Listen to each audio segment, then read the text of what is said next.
অস্ট্রেলিয়ার কিংবদন্তি cricketer Michael Clarke cricket অস্ট্রেলিয়ার হল অব ফেমে অন্তর্ভুক্ত হয়েছেন। বৃহস্পতিবার সিডনি ক্রিকেট গ্রাউন্ডে অনুষ্ঠিত এক অনুষ্ঠানে এই খেতাব গ্রহণ করেন তিনি। ক্লার্ক অস্ট্রেলিয়ার 64তম ক্রিকেটার হিসেবে এই সম্মানে ভূষিত হলেন।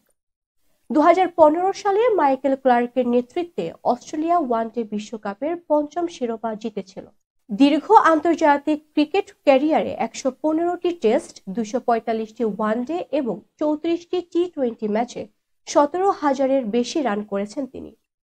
ক্লার্ক বলেন, ছেলেবেলায় যাদের আদর্শ হিসেবে ক্রিকেট খেলেছি তাদের সঙ্গে একই জায়গায় বসতে পারা অনেক বড় সম্মান।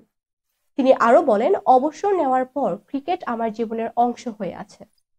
ক্লার্কের নেতৃত্বে অস্ট্রেলিয়া 2013-14 অ্যাশেজ সিরিজে 5-0 ব্যবধানে ঐতিহাসিক জয় এবং 2015 সালে ওয়ানডে বিশ্বকাপ জিতেছিল। তার অসাধারণ ক্যারিয়ার অস্ট্রেলিয়ান জনগণের মনে চিরকাল থাকবে, উল্লেখ করেছেন হল অব ফেমের চেয়ারম্যান পিটার কিং।